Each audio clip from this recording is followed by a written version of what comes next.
Yeah, because when you talk normally, then it's just too loud. Yeah. Maybe you just got to be more animated. You can't stay in one place. I have to be animated. Or you can project the whole time. I will project myself. Enunciate. Cow now, brown cow. That sounds like a Dane Cook impression. Sally sells seashells by the seashore. I needed to project my mouth. I went out of my house and I saw a cow. A cow. It was a brown cow. And it was right in your face. It was right in your face. And I was like, in your face. That's how he talks, right? Fucking awesome. That's my Dane Cook. Dane Cook. Oh man, I can't do Dane Cook. You can't do Dane Cook? I mean, not like that. That's how he talks. I swear, that's how he talks.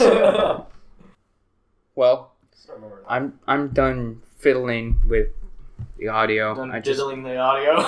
Diddling with his consent. Let me be sure it's consenting to this kind of relationship. Did the robot consent though? Yes, it's my robot. But did it consent to be your robot? Well, robots can't consent. It got shipped to a store. Oh my god. Let's not make a slavery argument here. Can we not? We're trying to talk Avatar. That's why we're here. That's why we're here. Not about computers. Right. We watched the 4th episode called The Warriors of Kyoshi. And my favorite thing about this episode is how heavily influenced it is from Japanese culture. Mm-hmm. I'm sure you noticed that. Definitely. Right? Definitely. From like every aspect. So I'll just go through the synopsis of the episode and we'll just call to attention whatever we thought was interesting. Sure. So they're flying out. They're trying to find this one thing. No, Aang wanted to ride the giant koi fish. Yeah. And the elephant koi. The elephant koi. Yeah. That's what it's called. Cool. Yeah.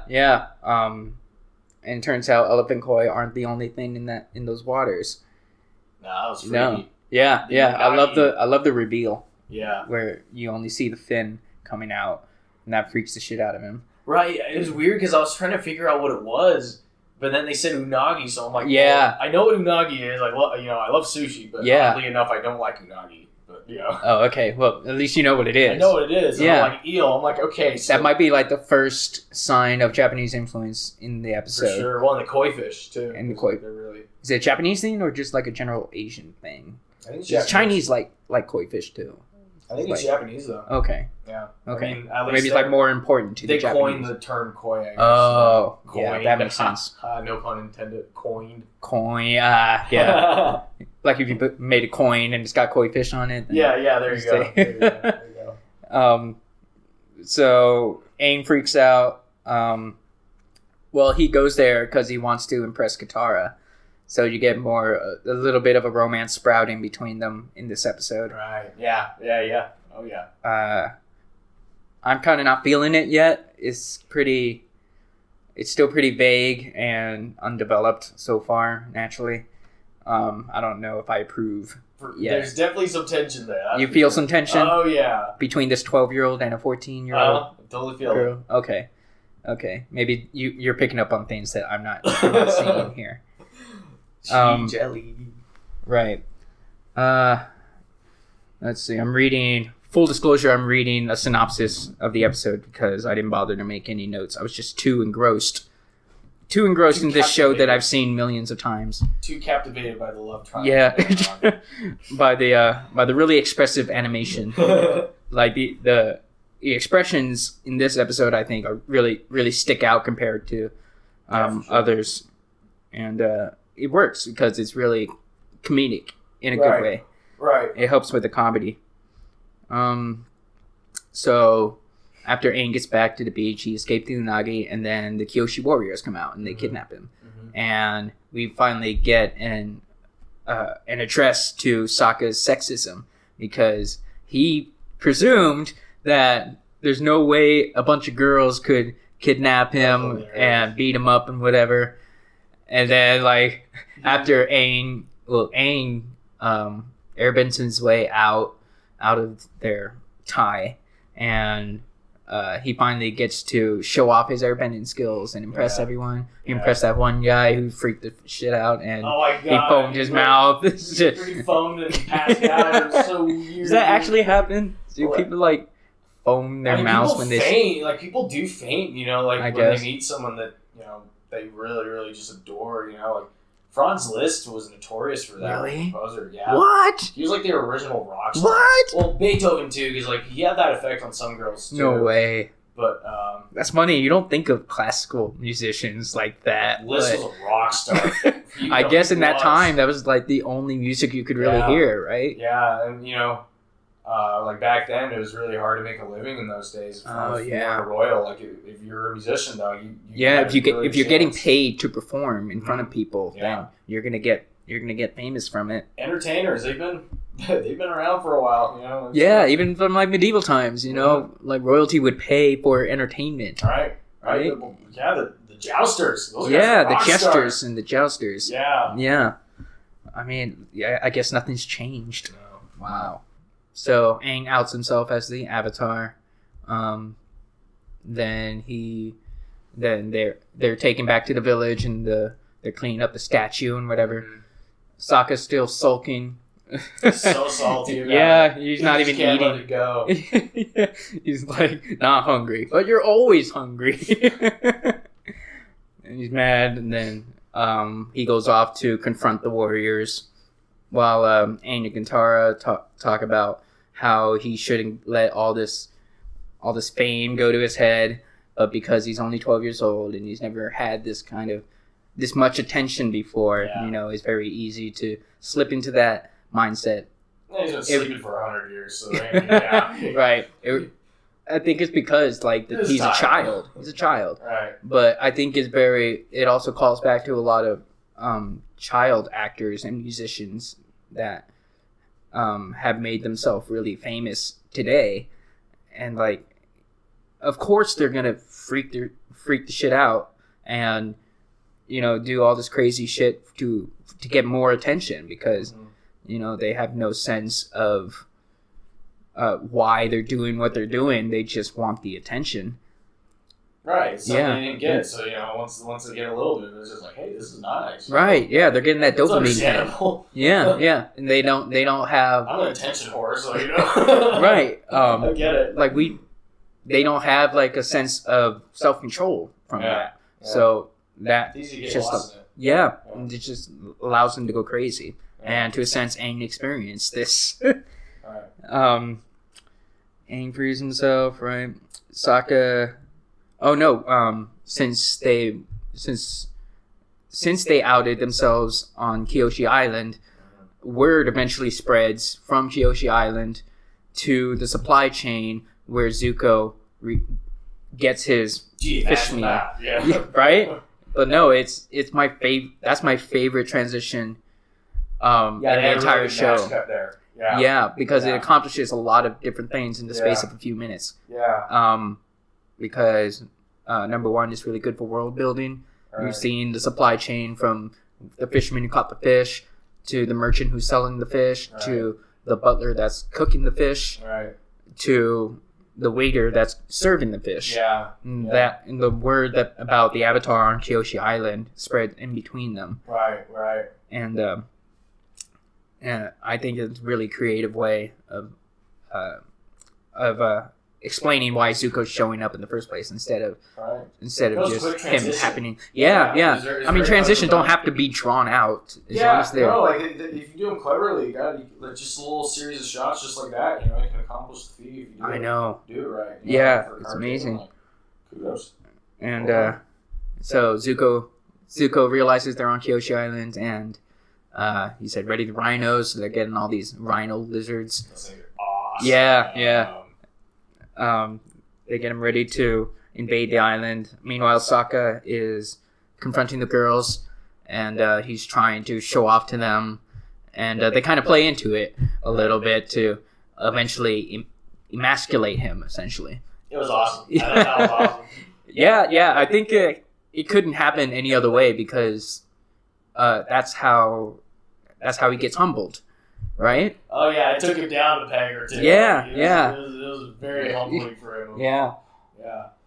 I just thought it was funny how salty he was about losing to a girl. And I have a confession to make. So when I was when I was competing karate, early on when I first started kumite, I long story short, I don't like sparring. That's why I don't compete anymore. I just don't like the kumite because for me it's the form that I really like. You prefer the demonstrations? Yeah. Okay. Because they say if you master those, you can master a real fight. But it's just I don't know. It always got tough, and then I got paired up with a girl. Okay. On my first fights. And it just sucks because I felt bad hitting her. Oh. And so I was just like, oh my god. No, she signed up for that. I know, but I was 9. I wasn't thinking like that. Oh my god, my mom and dad always said never hit a girl. I'm in a very, very compromising position right now. So you were in a conundrum. Yeah. I was in a bit of a What'd you end up doing? I lost. Oh, okay. I thought you'd get over that and just. Well, the thing is, I did land a couple good hits. Not I didn't hit her. Right. Taps. I draw. Yeah, that's how they count scores, right? Right. You can make contact, but I was afraid to make too much contact. So I kind of you just kind of tap them. You very lightly tap, but it's just I wasn't getting. They weren't getting counted. So I'm all right, well, guess I'm gonna lose. She keeps hitting me too. That's funny. I feel bad. That's funny. It was funny, yeah. Wow. I didn't know that. Yeah. That's crazy. Yeah. Many people do. So now everyone's gonna know. But it does speak to Sokka's character when he recognizes that he's humbled himself. Right. And he ends up asking the Kyoshi warriors to train him. Right. And they graciously allowed him to experience it. And what else? Manages to change his sexist attitudes in the process. Then they kind of develop a thing together. Yeah. And I think it kind of makes sense because she's the leader of the Kyoshi band, and when you go through this experience of converting someone from their sexist views, you kind of see them in a different way. Right. So. And that's the kind of bonding that you can't really have with too many other people. So right. I think it's a very unique way of setting up a kind of relationship that could go even further. I like to see it for sure. I feel like they're a lot alike. Does it feel natural to you? It doesn't feel. I can see it. Does it feel like I can see it. It's forced in. I can see him totally getting along with someone like that. Right. Yeah. Because, he's the kind of guy that probably needs a little bit of, a leash. Yeah. And well, yeah, because he comes from a girl that can actually do that. Yeah, so yeah. And you have to remember because he comes from a really small village where he's not socialized. Right. He needs order. Or at least he needs to understand there's different ways of going about different ideas out there. Right. Because remember when Katara was sewing his pants and he's just men are better at fishing and stuff like that. And hunting and the girls are good at sewing. Wow, man. Yeah. Finish your pants when it's not finished. It's a great way to get thrown off the what's the big thing's name? I keep forgetting its name. Unagi? No, the flying bear. Appa, yeah. He's a bison, not bison, a bear. Flying bison. With 6 legs. Looks like a teddy bear sometimes. Yeah. There are plushies of him. I should probably get one. Everyone always wants one. Because I kind of like the other one too, the little Momo. Mover. Yeah, Momo. Yeah, Momo's cool. He's useful. He got the marbles for Aang when he wanted. God, Aang was obsessed with the marbles. Hey, look at my marbles. Yeah, check this out. It's bro, cool. They're cool. It makes a little disc illusion. Cool. I wish I could. Right? Yeah. I would show that off. You would get airbending just for marble tricks. Yep. So Aang is still in his little fangirl club. Yeah. And they're trying to do things together.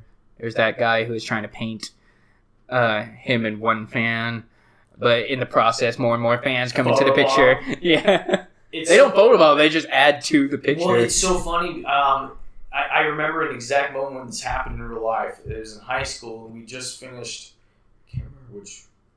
It was Drowsy Chaperone. That's what it was. Okay. And I think it was the last night, and so it started with me and my friend Libby just taking a picture together, and then another person comes, and another person comes. Before you know it, the entire cast and some of the crew is in the photo. Nice. And like you could actually see, like I posted each different photo. Cool. My mom kept taking photos, and it was awesome because she was taking photos. She's like, I'm just gonna keep taking them until they stop coming. Wow. And so like you can see it somewhere on my Facebook. You can see like, how these photos evolved. That would be cool to see. It was funny. It sort of reminded me of that. Yeah. But Katara's annoyed.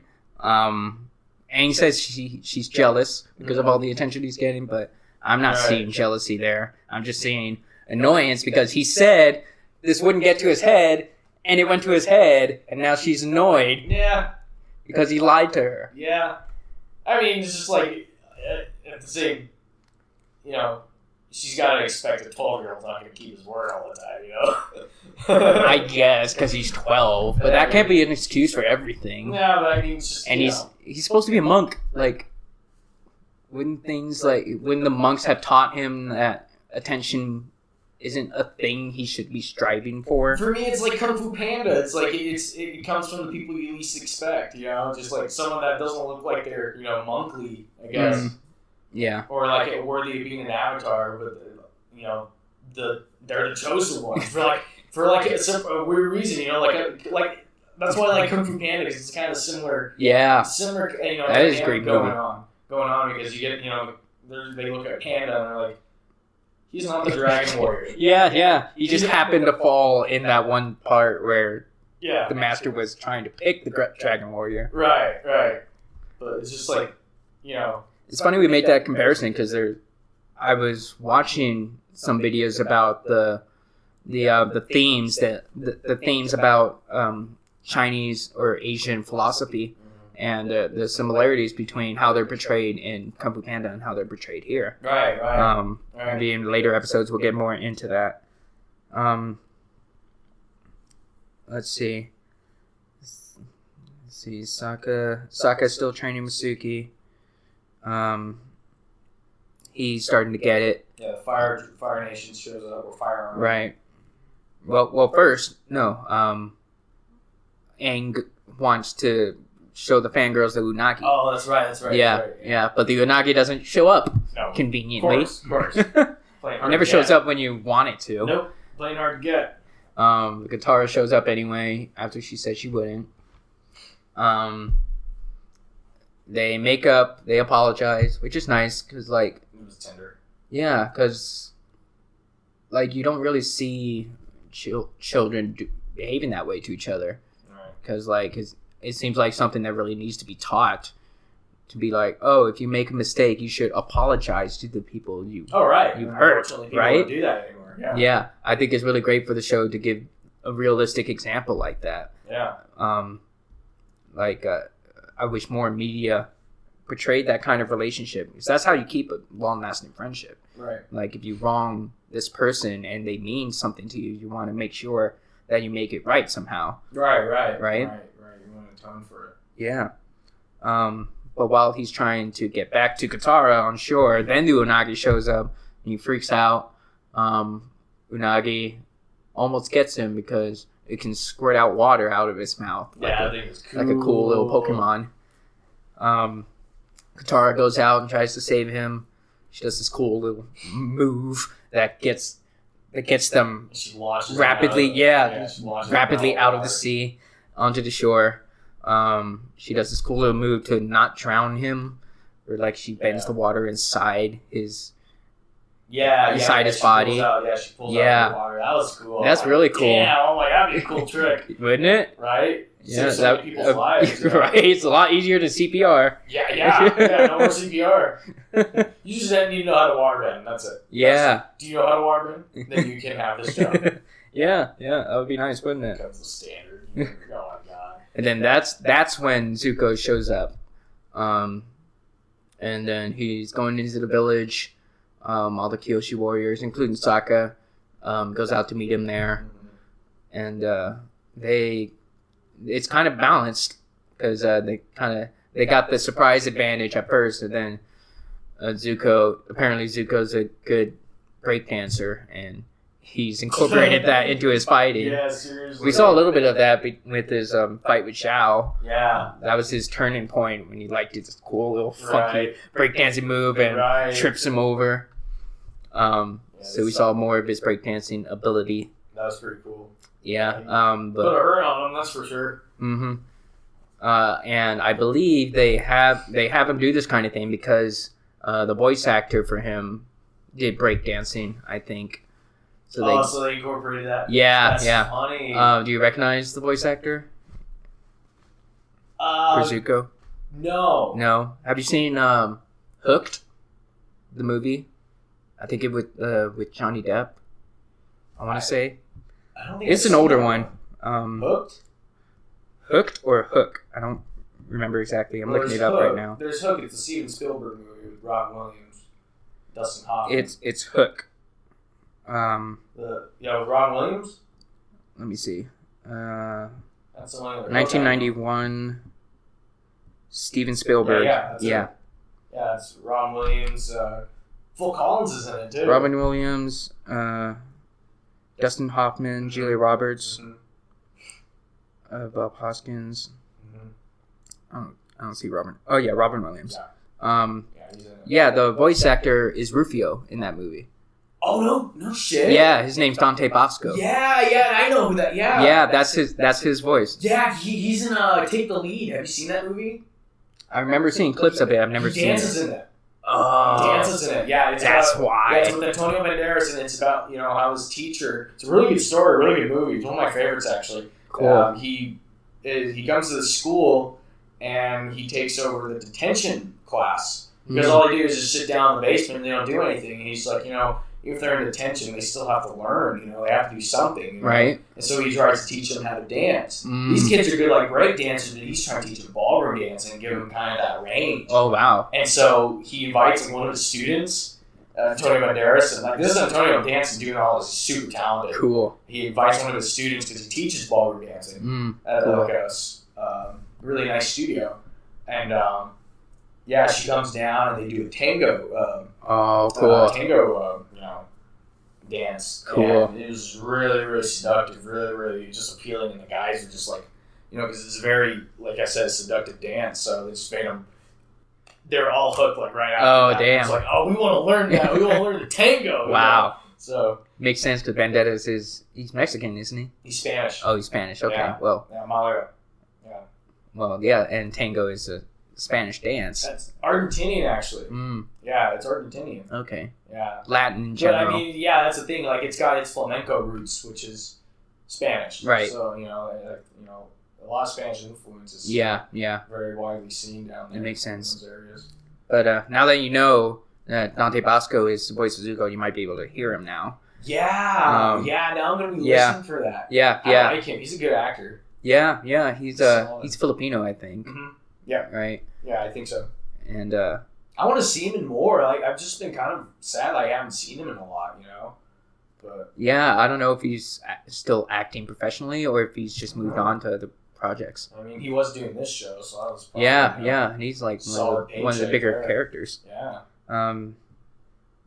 So the Kyoshi warriors end up getting flounced, and then Aang shows up, and they have a little bit of a face-off. Right. Zuko kicks away his staff, so he picks up these fans. The fans are cool because they were actually a real thing. Yeah. They were a real thing in Japanese, ancient Japanese ninja forms. Like they used metal fans. Right. And it's funny because the Kyoshi, Avatar Kyoshi, is actually a very major character, not in this scene, but in this series, but in the universe in general.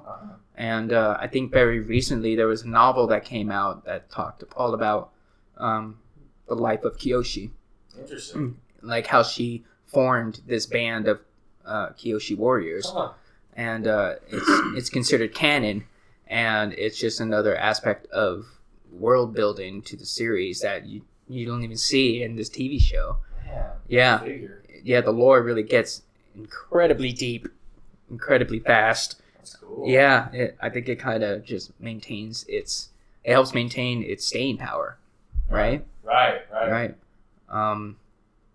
And we'll see a little bit more of Kyoshi in the series, but not a lot of her upbringing or whatever. That's pretty cool. Yeah. Yeah, seems like a badass. Yeah. The Kyoshi warrior getup is actually really cool too. I like it. Yeah. We see a lot of it's Japanese geisha influence. Too. Exactly, geisha. Yeah. It's got like the little the metal headdresses, right? And the kimonos. Are they kimonos? Is that what you would call them? Yeah, I mean they're not like super thin, right? No, they're baggy. I think there is another term for those. Okay. I like baggy kimonos. Yeah, well, there's a hachimaki, but that's different because that's what you do for what's called the Ido, which is you use the boken. Okay. Which is shaped like a real sword, but it's made out of oak traditionally. But cool. And so it's like a skirt. It's not a skirt. They're just really baggy pants, actually, if you look at them closely. Okay. But yeah, are they supposed to be like really flowy? Yeah, and then the top is kind of like a gi top, but it can have different patterns. My parents have one. Theirs are like, cool. Yeah, theirs are they're like patterned different. They got them in Japan though. Nice. So they're authentic. They're authentic. Yeah, that's awesome. Here, yeah, that's awesome. Yeah, I think your folks would really appreciate all the Japanese influence in this. Yeah, in this episode in particular. Or I should have them start watching it. Yeah, they're super obsessed with Cobra Kai. Oh, I bet. Rewatching the episodes. Naturally. Season 4 is coming out, though. Is it? Yeah. Yeah, I gotta watch it. Terry Silver is coming I keep hearing good things about it. Oh, I'm so excited. I love that show. Yeah. After this show, you can walk me through that one. Yeah, there you go. So while Zuko is fighting these Kyoshi warriors, Aang and Katara decide to move away so that Zuko would leave the village. And before they leave, Sokka and Suki have a moment, and it's really sweet. I really like how it played out, because he makes the distinction between warriors and girls. Right. And then she says, "I am a warrior, but I'm a girl too." I know. Yeah, I think that's a very good balance between, we're human. Yeah. We're all human. Yeah, and it's easier. It's better to say that than to say that, than to deny any femininity when it comes to warriors. Because I think it can be very easy to imply that you can't have any femininity when you're doing something perceived as masculine as fighting, right? When in reality, you can incorporate femininity into your identity, even if you're a fighter, right? Sure. I mean, I just got from it that she, it doesn't matter if she's killing people. She's still deep down a girl that just wants to be loved. Sure. It's like or just everyone a person. Wants that. There's nothing wrong with that. Like, right. People think there's something. Like if you're a warrior, you gotta be, and apparently macho and all that bullshit. And it's like no, like. Warrior isn't, limited to someone's, sexual, or whatever. Or like their gender identity. Yeah, there you go. And apparently Sokka's blushing so hard that you can see the blush through the white geisha makeup. That's some serious blushing there, Sokka. Probably his first kiss in his whole life. Probably. Yeah, because they're... Poor guy. He doesn't have very many options in his small water tribe village. Yeah, but I feel like he'll be back. He'll be back in Seer. Sure. I mean, you don't establish that kind of great relationship and just to leave it forever. Yeah, right? Like, you'll see in the show, like, there's a lot of loose ends that they tie up throughout the series. Yeah, that's cool. Yeah, cool. So you can look forward to some callbacks later in the season. Oh, yeah. Yeah, those are the best. Those are the very best. So Sokka and the rest of the team Avatar, I guess we'll call it, they call Appa and they're about to leave. And Zuko's turning around to chase them, and then in the last minute, Aang goes back and he wrangles the Unagi. Yeah. And he uses the Unagi to take out the fire. Yeah. That was pretty cool. Yeah. He just used them as like a freaking fire hose. Yeah, yeah. Awesome. I'm like, wow, all right. That's a good way to do it. Yeah, that was pretty cool. Yeah, and then it ends with them flying off into the sunset. How romantic. Isn't it? Romantic ending. So lots of lessons learned in this episode. Definitely. Like sexism sucks. Be humble. Humility for sure. Humility. You need humility. Can't be having all these fangirls going to your head. Yeah, you gotta stay grounded. You gotta stay. Yeah, otherwise, like, you annoying the people around you. Yeah. Can't take it with you. We all gonna die soon. And they all move on eventually anyway. Yep. So, like, it's not worth dwelling on. Yep. You just do what you gotta do. Yep. And it's fine if you got admirers, but you can't be too involved with them or, like, you can't let them distract you from what you need to do. Yeah. Right? Yeah, you gotta keep in mind. I mean, fans are important, obviously, in what you do, but, it's good to have people that, yeah, well, like, you don't want to do something for the fans. Right. Either. You gotta do it for you. Yeah. The fans will come. If you enjoy what you're doing, they'll come. I mean, that's my whole idea with this podcast thing, because I'm not expecting everyone to discover me right away. I just wanted to be out there. Just want to get it out. Yeah. Really, let it out.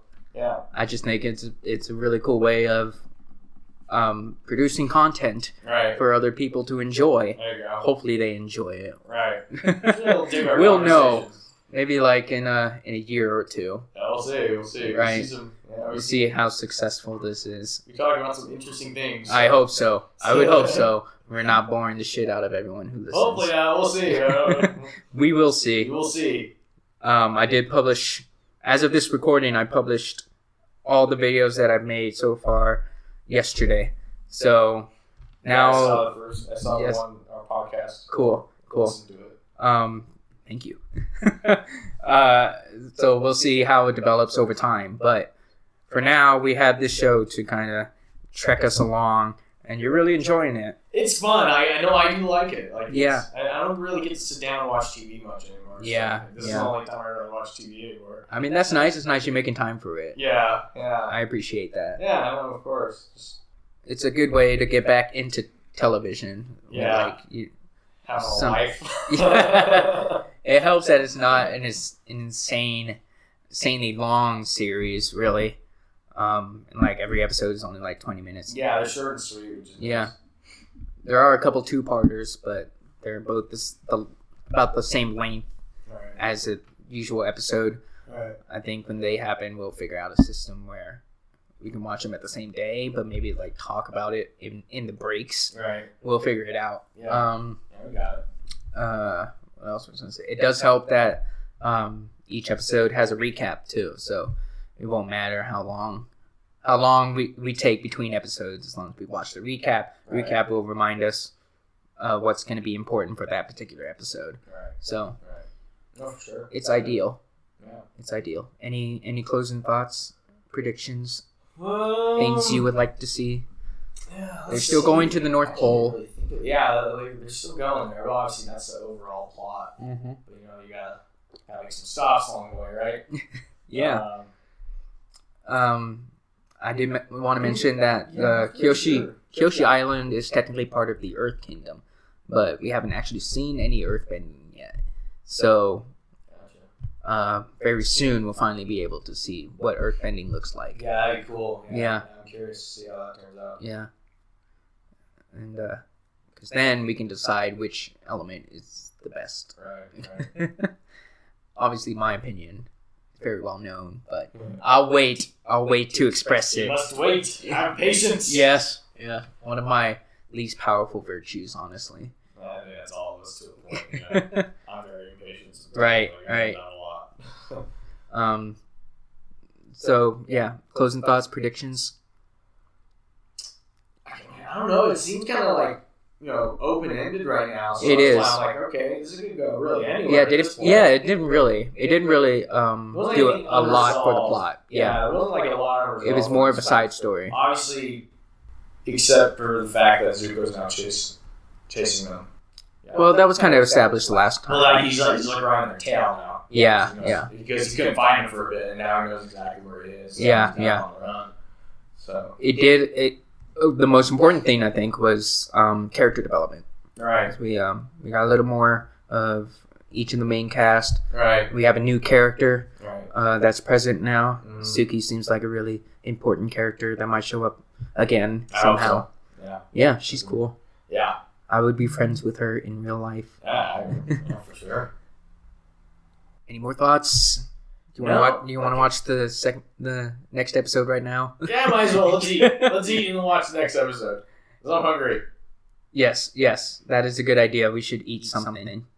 Thank you all for listening. We should wrap this up so I can make us something. Get some food. We need some food. Thank you all for listening. Subscribe if you want more. Yes. Jerry, you want to drop your socials? Oh, I mean, you don't have to. I know I did. I just don't know them off the top of my head. Oh, okay. Just look me up, Jerry Garcia on Instagram. It's okay. Gerry Garcia. It'll be mentioned on the on the description box anyway. Yeah, so you can just tag me.